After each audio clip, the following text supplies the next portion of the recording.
নমস্কাৰ বন্ধু বান্ধৱীসকল, আজি ভিডিঅ'ত আপোনালোকৰ লগত আলোচনা কৰিম এছএছচি জিডিৰ ভেকেন্সি অসমত কিমান আছে, মেল ফিমেল আৰু কাট অফ কিমান যোৱাৰ সম্ভাৱনা আছে কেটেগৰী ৱাইজ মেল ফিমেল দুয়োজনৰে।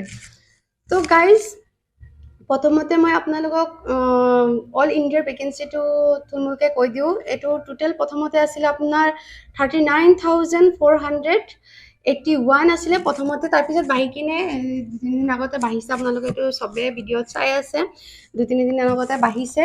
তাৰপিছত বাঢ়ি কিনে হ'ল 53,690 ভেকেন্সি হ'ল আপোনাৰ অসম অল ইণ্ডিয়াত, ইমানখিনি টোটেল ভেকেন্সি। তাৰপিছত ইয়াৰ পৰা আমাৰ অনলি অসমত মানে এইটো আপোনালোকে গম পায় ষ্টেট ৱাইজ হেৰি যায়, কাট অফ যায়। চ' আমি মানে পূৰা ভেকেন্সি চাই আমাৰ লাভ নাই, আমাৰ অসমত কিমানখিনি আছে আমি তাৰ ওপৰত ফ'কাছ কৰিব লাগে। চ' মই অসমৰখিনি ওলালোঁ। অসমত আছে আমাৰ বয়েজৰ আপোনাৰ মেলৰ আছে 5,114 ভেকেন্সি আছে অনলি মেলৰ। আমাৰ ফিমেলৰ তাৰ হেৰিত বহুতে কম ভেকেন্সি আছে।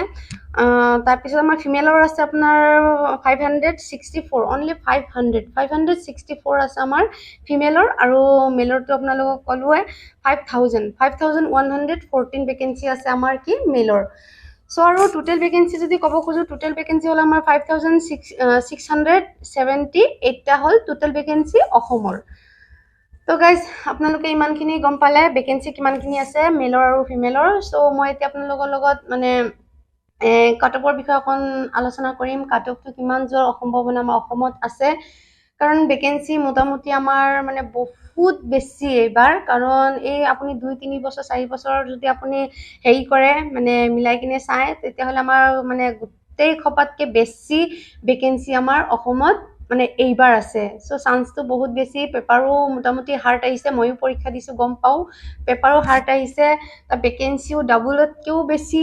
তাৰপিছত আপোনাৰ আৰু এইটো কি আছিলে নক্সাল এৰিয়াৰ ভেকেন্সিটো এড হৈছে। চ' আপোনালোকে গম পায়ে ইমান ভেকেন্সি আমাৰ এতিয়ালৈকে অহাই নাই অসমত। ইমান ভেকেন্সি এবাৰ আহিছে, সুযোগটো মানে হেৰুৱাৰ একেবাৰে হেৰি নকৰিব, যাতে আপুনি এটা এইবাৰ হেৰি পায়, পোষ্ট পায়, সেইটোৰ মানে প্ৰিপেৰেশ্যনত লাগক, ৰানিং কৰক, ভালকৈ পাই যাব এইবাৰ।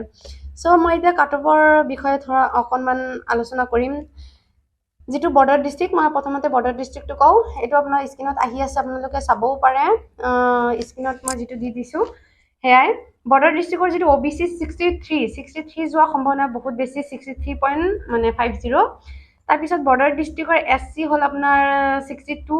তাৰপিছত আপোনাৰ বৰ্ডাৰ ডিষ্ট্ৰিক্টৰ যিটো ST তাৰ হ'ল 59.75, মানে আপুনি পইণ্টত যিটো আছে এইটো আপোনাৰ স্ক্ৰীণত দিয়াই আছে, চাই ল'ব। UR হ'ল 69। আৰু জেনেৰেল ডিষ্ট্ৰিক্ট যদি কওঁ, ময়ো জেনেৰেল ডিষ্ট্ৰিক্ট যদি কওঁ, EWSৰ যাব 46ৰ ওচৰা ওচৰি। তাৰপিছত OBC যাব 62ৰ ওচৰা ওচৰি। 1-2 এটা ইফাল সিফাল হ'ব পাৰে বাৰু, হ'লেও আপোনালোকে যদি 60 ওপৰত আছে, মই সেইদিনা এটা ভিডিঅ' অলৰেডি বনাইছিলোঁ, 60 ওপৰত থকাখিনি চান্স মানে বেছি। অনলি ST 59 গৈছে, তথাপিও পইণ্টৰ লগত কিন্তু 75 আছে। তেতিয়া আপুনি 60 ধৰক, 60ৰ তলত হ'লে চান্সটো বহুত কমি যায়। তাৰপিছত আপোনাৰ যিটো জেনেৰেল ডিষ্ট্ৰিক্টৰটো কৈছোঁ, SC হ'ল আপোনাৰ 60, পূৰা 60য়ে ধৰিব পাৰি। তাৰপিছত আপোনাৰ ST হ'ল 59। তাৰপিছত URৰ 64। যদি ইমানখিনি আপোনালোকৰ নম্বৰ আছে, আপোনালোকে ৰানিং কৰক, তেতিয়াহ'লে আপোনালোকৰ নামটো অহাৰ চান্স বহুতে বেছি।